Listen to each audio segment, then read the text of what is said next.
Sir Naveen Patnaik గారు అన్ని సంవత్సరాలు అంటే అసలు ఎలా చీఫ్ మినిస్టర్గా ఉన్నారని నాకు ఆశ్చర్యంగా ఉంది సార్. ఆయన చేసిన కార్యక్రమాల ఏంటి అసలు ఎందువలన ఆయన అన్ని సంవత్సరాలు ఉన్నారు సార్ చీఫ్ మినిస్టర్? ఎందుకంటే జగన్మోహన్ రెడ్డి గారు వచ్చిన 151 సీట్లతో ప్రతి ఒక్కరు ఏమనుకున్నారంటే 30 సంవత్సరాలు ఉంటారు జగన్మోహన్ రెడ్డి గారు, అంత మెజారిటీ వచ్చింది అలా అనుకున్నారండి అందరూ. మన రాజ్యాంగంలో కూడా ఎందుకు పెట్టారు 5 సంవత్సరాల కంటే మనం ఎలా చేస్తాము, ప్రజలు సంతోషంగా ఉంటారా లేదా, వాళ్ళకి అభివృద్ధి ఉంటుందా లేదంటే 5 సంవత్సరాలకు ఒకసారి టెస్ట్ చేయాలనేది దానికోసం ఎలక్షన్ పెట్టారండి. In case of Naveen Patnaik గారు ఒకటి, ఇప్పుడు మీకు ఒక్కరికే కాదు ఆశ్చర్యం అండి, మాకు కలిగింది, మనలాగా మన దేశంలో లక్షల మందికి కలిగింది. మన ఒక్కడు మా గురుగారు కేసీఆర్ గారు కూడా ఒకరోజు అడిగారు, రామచంద్ర గారు ఏంటండి సీక్రెట్ అయింది నవీన్ పట్నాయక్ కానీ ఎన్నిసార్లు ఎలక్షన్ అయిపోతున్నానంటే నేను చెప్పాను, సార్ ఆ సీక్రెట్ కనుక తెలుసుంటే నేనే ముఖ్యమంత్రి అయ్యేవాడిని అన్నాను. ఇది బాగుంది. లైటర్ సైడ్ అండి, కానీ చెప్తున్నాను ఒకటి, ఆయనే ఎవరితో మాట్లాడాడు కాదండి, తన పని ఏంటో తన పార్టీ ఏంటో అంతే. ఢిల్లీ వాళ్ళతోటి, వాళ్ళు కాంగ్రెస్ వాళ్ళు ఉన్నప్పుడు వాళ్ళతోటి మిత్రత్వమే, బీజేపీ వాళ్ళు ఉన్నప్పుడు వాళ్ళతో మిత్రత్వమే. జియో ఆర్ జీనేదో, మీ పని మీరు చేసుకొని ఢిల్లీలో నేను మిమ్మల్ని కష్టపెట్టను, నాకు భువనేశ్వర్ నాకు కష్టపెట్టను, ఆ పాలసీతో ఆయన నడిచాడండి. మీరు బతకండి నన్ను బతికించుకోండి అంతే. Okay, so coming to the public అండి, ఇప్పుడు ప్రజాస్వామ్యంలో ప్రజలు సంతోషంగా ఉంటేనే కదండి ఓట్లేసేది. అవునండి. మనం అంటుండొచ్చు పైసలు ఇస్తారు, సారు తాగిస్తారు, బిర్యానీ తింటారు, కానీ అవన్నీ అయిన తర్వాత కూడా వాళ్ళు సంతోషపడితేనే కదా, వాళ్ళకు నమ్మకం కలిగితేనే కదా ఓటేసేది. భయంతో వేసేవాళ్ళు ఉండొచ్చు ఒక 5-10%, అది వేరే సంగతి అండి, కానీ మిగతా అయితే మెజారిటీలో అదే కదా వేసేది. సో ఆ విధంగా ప్రజలు దాన్ని నమ్ముకున్నారు, ప్రజలకు కావాల్సింది ఆయన ఇస్తూ పోయాడు. రెండవది, వాళ్ళ నాన్నగారంటే ప్రజలు ఇప్పటికి కూడా చేస్తారండి, ఇప్పుడు కూడా దేవుడుగా. బీజు పట్నాయక్ అంటే ఇక్కడ ఎలా అయితే చంద్రబాబు నాయుడు గారి టైంలో ఎన్టీఆర్ గారి పేరు వాడుకున్నారో, ఇంకా వాడుతున్నారు, ఆయన కూడా ఆయన పేరుతోటి నడిపించుకున్నారు. ఆ పాలసీస్ కాకుండా కూడా నేను చెప్తున్నా, అది కూడా దానికి తోడైంది. రెండవది, ఎవరితోటి పిచ్చాపాటి కబుర్లు చెప్పేవాడు కాదు, ఎవరిని తిట్టేవాడు కాదు, ఎవరిని అధికంగా విమర్శించేవాడు కాదు.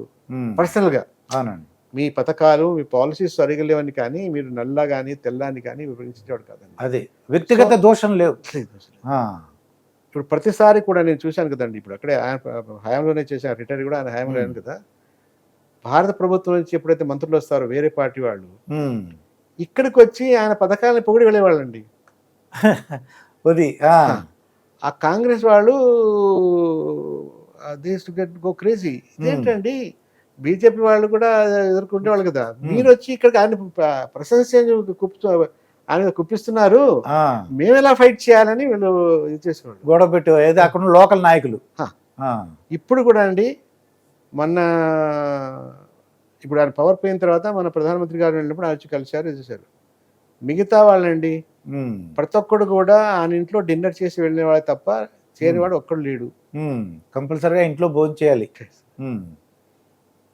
మరి ఆయన అలా ఉంచుకున్నాడు. ఈసారి ఆయన తప్పిదం వల్ల పోలేదండి. ఆయన ఒక కుర్రాడు ఉన్నాడు, మూర్ఖుడు, వాడు అధికంగా చేసాడు, ఒక ఐఏఎస్ ఆఫీసరు అధికంగా చేసాడు, అందువల్ల ఆయన పార్టీ పోయింది. కానీ ఆయన అంతవరకు నేనైనవాడిని అండి, ఆయన బ్రతికినంత కాలం వరకు అవన్నీ ఎవరు ఓడించలేరు. బీజేపీ వాళ్ళు కూడా వాళ్ళు అనుకోలేదు గెలుస్తామని. అవునండి. ఎందుకంటే ముఖ్యమంత్రికి ఎవరు రెడీ లేకుండే. అవును, ముఖ్యమంత్రి క్యాండిడేట్ లేడు, చాలా మంది కాంటెస్ట్ చేయలేదు అని, ఎనివే గెలవని, ఆయనే గెలుస్తాడని. కానీ సడన్ గా గెలిచేవారు వాళ్ళు కూడా ఆశ్చర్యపోయారు. కొంతమంది ఎంపీగా కాంటెస్ట్ చేసి ఎంపీ గెలిపారు, వాళ్ళని చేద్దామంటే వాళ్ళ హైకమాండ్ ఒప్పుకోలేదు ఎంపీని పంపించమని. మళ్ళీ బై ఎలక్షన్ ఎందుకు ఒప్పుకోలేదు. ఒక ఐఏఎస్ ఆఫీసర్ చేద్దాం అనుకున్నారు, గిరీష్ ముర్ము అని సిఏజీ ఉండేవారు, ఆయన మోడీ గారి శిష్యుడు, గుజరాత్ కాడ నుంచి. ఆయన అవుతాడని చాలా రోజులు నడిచింది, 2-3 రోజులు నడిచింది. మరి మళ్ళీ పార్టీ ఏమనుకుందో తెలియదు, అలా అయిందండి. అదర్వైజ్ ఆయన్ని ఓడించే శక్తి లేదండి. అంటే ఏంటండి ఏం చేశారంటే అంటే ఎందువల్ల ప్రజలకు ఇప్పుడు ప్రజలకు కావాల్సిందండి ఎలక్ట్రిసిటీ ఫ్రీగా ఇచ్చాడు, తిండి ఎనివే భారత్ నుంచి వస్తుంది, గింజలు ఇచ్చేశాడు, సైకిల్ పిల్లలకి సైకిల్ ఇచ్చారు, ఆడవాళ్ళకి పథకాలు ఇచ్చారు.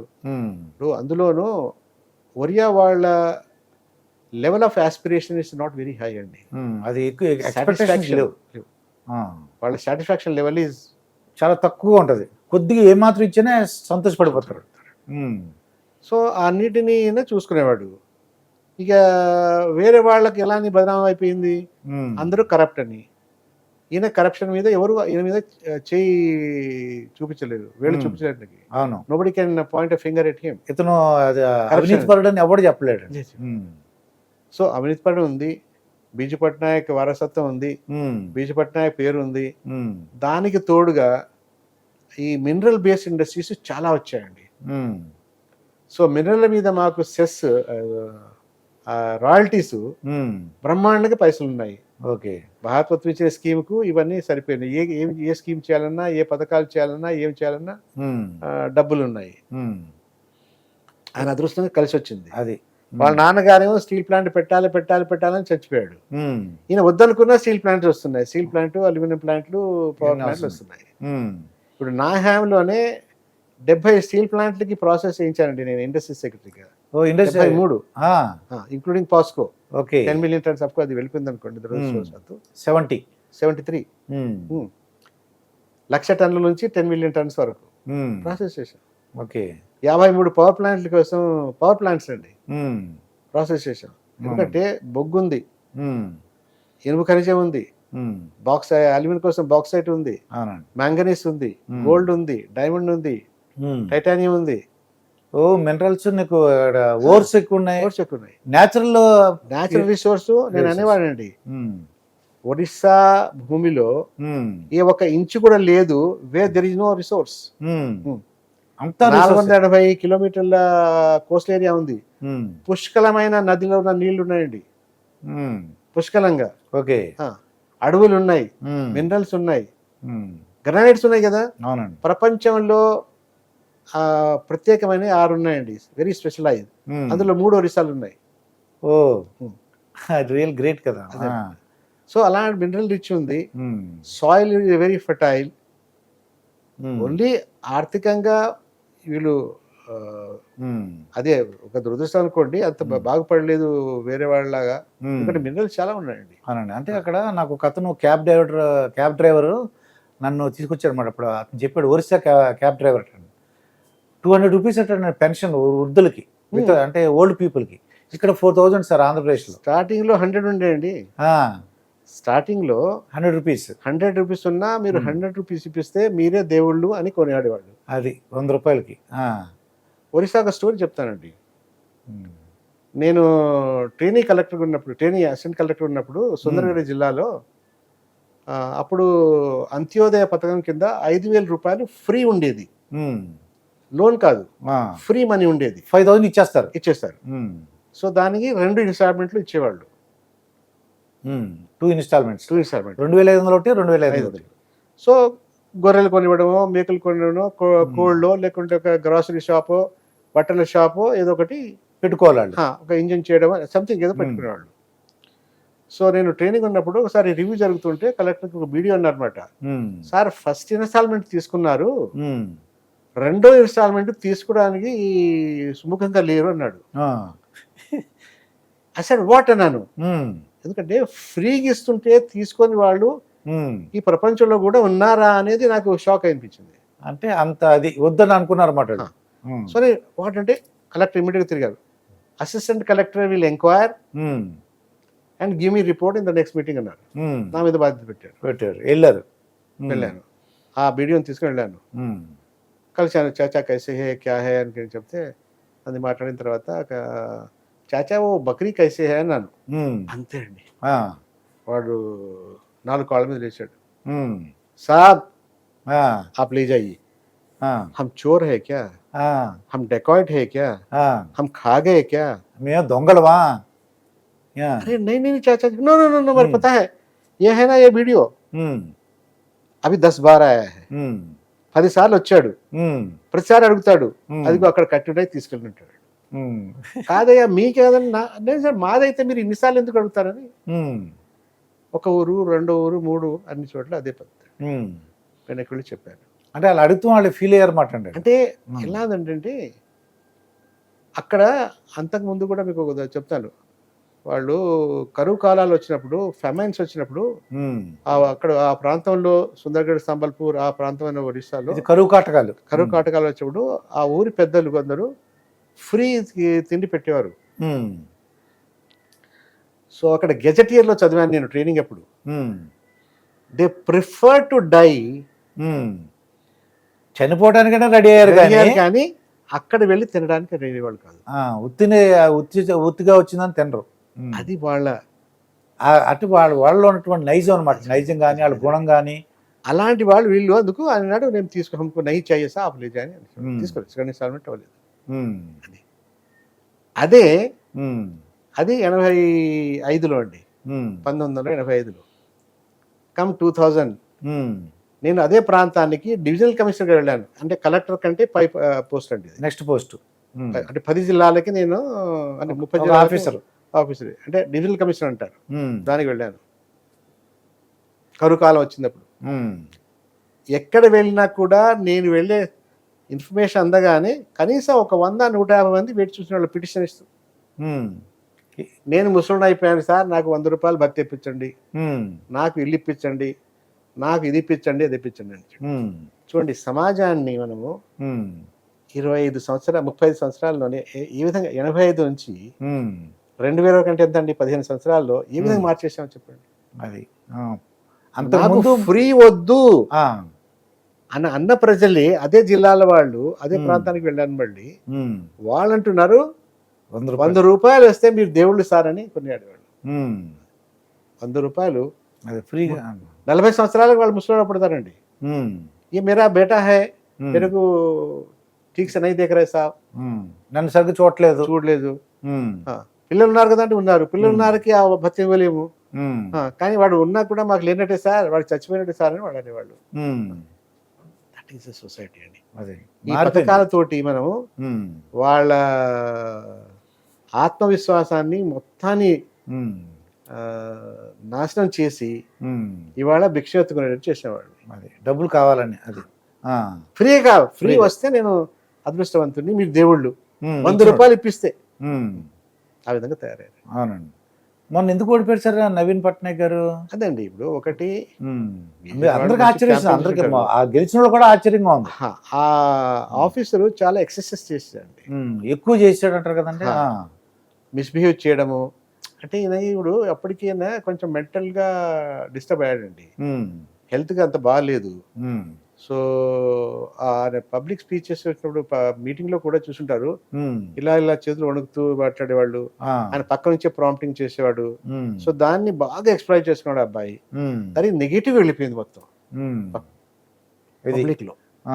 ఈయన మొత్తం ఈయన నాశనం చేస్తున్నాడు అండ్ డబ్బులు అంతా కూడగట్టుకుంటున్నాడు అనేది ఒక బాగా వదంతి అయిపోయిందండి.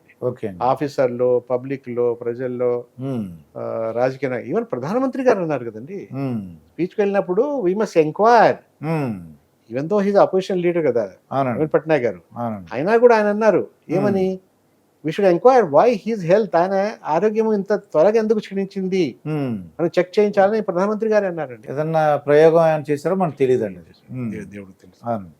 బట్ అట్లీస్ట్ 24 సంవత్సరాల తర్వాత ఒక మార్పు వచ్చింది. ఆయన మ్యారేజ్ కూడా చేసుకోలేదు. అదే కదా అంటుంది కదా, ఈజే సింపుల్ సోషలైట్ అండి వాళ్ళ నాన్నగారు ఉన్నప్పుడు. ఓకే, అండ్ కోటీశ్వర్లు, డబ్బులు బాగున్నాయి, వాళ్ళ నాన్నగారు సంపాదించింది ఆస్తి. సో అలా ఉండేవాళ్ళు. సడన్ గా ఆయన పోయే వరకు ఆయన తీసుకొచ్చారు ఈయనకి.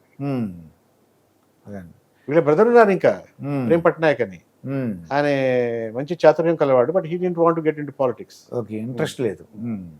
సరే, ఇప్పుడు నవీన్ పట్నాయక్ గారికి వ్యక్తిగత కక్షలో కానీ, అంటే జైల్లో పెట్టాలి ప్రతిపక్ష వాళ్ళని, లేదంటే వాళ్ళ ఆస్తులు బాగా కోట్లు సంపాదించాలి, అటువంటి కోరికలు, దోషంలో నీకు 2 పెళ్ళాలు 3 పెళ్ళాలు అలాగా అంటాం ఉందా సార్? ఎవరి చేత తిట్టించడం? లేదండి, లేదు. అంటే కరప్షన్లో ఉన్నారు కాంగ్రెస్ పార్టీ వాళ్ళని చెప్పాడు, వాళ్ళ నాయకుల్ని సర్దార్ ఆఫ్ కరప్టెడ్ అని అనేవాళ్ళు అంతే. కానీ అందుకని వ్యక్తిగతంగా నీకు వ్యక్తిగతంగా. నీకు ఆ పెళ్ళం వదిలేసింది లేకపోతే వీళ్ళ- ఆ, నేను చెప్తాను కదా ఇంగ్లీష్లో అంటారు కదా హిట్టింగ్ బిలో ద బెల్ట్ అని, ఆ, అలాంటి మాటలు మాట్లాడాడు కాదండి. కాదు, వ్యక్తిగత దోషం లేవు. లేదు, లేదు. జైల్లో పెట్టాలని లేదు. ఆ, అంటే ఒకటి ఆయన వినియోగించేవాడు అంటే ఆయన పేరుని ఫ్లోట్ చేయడానికి, నీతి నిజాయితీ పరుడుగా ఉంచుకోవడానికి 5 నెలలకో 6 నెలలకో ఒక పొలిటీషియన్ని డ్రాప్ చేసాడు, ఉమ్, పార్టీ నుంచి పంపించు పంపిస్తాడు. సస్పెండ్ చేయడం. ఉమ్, ఒక ఆఫీసర్ని జైల్లో పెట్టాడు.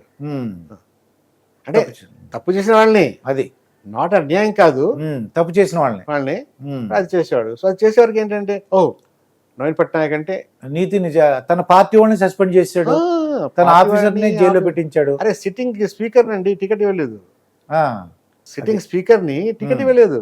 ఓకే. ఆ, ఉమ్, వాళ్ళ నాన్నగారి హయాంలో నంబర్ 2 ఉండేవాడు. ఉమ్, ఫస్ట్ రాగానే ఫస్ట్ ఎలక్షన్ లోనే ఉమ్, నామినేషన్ ఆయనకి బీ ఫామ్ ఇచ్చి ఉమ్, జస్ట్ అర్ధగంట ముందు విత్డ్రా చేసుకున్నాడు ఉమ్, క్లోజింగ్ టైంలో. ఓకే. ఎవరు ఇంకోటికి ఇచ్చేసాడు, ఇంకోటికి ఇచ్చేసారు. ఉమ్, మాస్టర్ స్ట్రోక్. ఉమ్, చాలా ఆశ్చర్యమైన అదే సంఘటన అన్నమాట. ఆయనకి ఏదో ఇన్ఫర్మేషన్ ఇల్లు ఉంటుందండి. ఆయన బుర్రలో ఏం నడుస్తుందో ఎవరికి అర్థం కాదండి. ఎందుకంటే ఉమ్, ఎప్పుడు అర్థం అవుతుంది, ఇప్పుడు నా మనసులో ఏం నడుస్తుంది ఎలా ఉంటుంటే మీరు మాట్లాడేటప్పుడు ఒక అరగంట సేపటి మీకు అర్థమవుతుంది కొంచెం. అవును. నేను అసలే మాట్లాడలేదు అనుకోండి, ఉమ్, ఏం ఏం మాట. ఏం తెలియదు కదా ఉమ్, సార్, ఎవరితో మాట్లాడే ఎక్కువగా ఉమ్, ఈవెన్ మీటింగ్స్ వస్తే కూడా అండి ఉమ్, 10 నిమిషాలే అంతే. అంతే. ఆ, ఇప్పుడు నేను సెక్రటరీ గవర్నర్ అన్నప్పుడు మేము పిలిచేవాళ్ళం, ఉమ్, గవర్నర్ గారు పిలిచేవారు, ఉమ్, నెలకు ఒకసారన్నా వచ్చి డిస్కస్ చేద్దామని. ఉమ్, 15 మినిట్స్ 10 మినిట్స్ నుండి 15 మినిట్స్ అయిపోయిందండి మీటింగ్ మీటింగ్ అంతే. అంతే. ఆ, ఇంకా ఏం డిస్కస్ చేయాలని ఉండేది కాదు. ఏముండదు. ఆ. ఆయన చెప్పేదంటే ఆ 15 నిమిషాలు చెప్పేసేవారు. అంతే, అంతకంటే ఎక్కువ లేదు. ఆ, ఈ గవర్నర్ అనేవాడు నాకు, Ramachandra what is this your chief minister అన్నాడు. Sir you ask him he will answer అంటే, but he doesn't speak, what will do అంటాడు. ఆయన ఏం మాట్లాడలేదు, చెప్పేది ఏదో 15 నిమిషాలు చెప్పేస్తారండి అంతే. ఆయన మీటింగ్ల గురించి ఇప్పుడు ముఖ్యమంత్రి ఉన్నప్పుడు మనవాడు కూడా ముఖ్యమంత్రి ఉండేవాడు కదా కేసీఆర్ గారు, ఉమ్, ఉమ్, ఆయన భలే మనవాడి గురించి తెలుసు కదా మీకు, ఎలా ఇమిటేట్ చేస్తారు. ఉమ్, ఆయన టర్న్ రాగానే స్పెక్స్ తీసుకుంటాడు, ఇలా పెట్టుకుంటాడు, జేబులో స్లిప్ ఉంటుంది, ఉమ్, ఇలా తీస్తాడట, ఉమ్, దాంట్లో చదువుతాడు 5 నిమిషాల్లో చేసి ఉమ్. నమస్కారం అని చెప్పేసి జేబులు పెట్టుకుంటాడు. అయిపోయింది. ఎవరు కేసీఆర్ గారు చెప్పారు ఈ విషయం. ఆ, ఇది ఆయన్ని కొద్దిగా ఆయన ఇమిటేట్ చేయడం. అది 10 నిమిషాల తర్వాత లేచి వెళ్ళిపోయాడు. ఆ, అండ్ దట్ ఇస్ ట్రూ. ఆ. ఇప్పుడు మీటింగ్స్ వెళ్ళాలి కదా, 10-15 నిమిషాల కంటే ఎక్కువ మీటింగ్ ఉండేవి కాదు మాకు.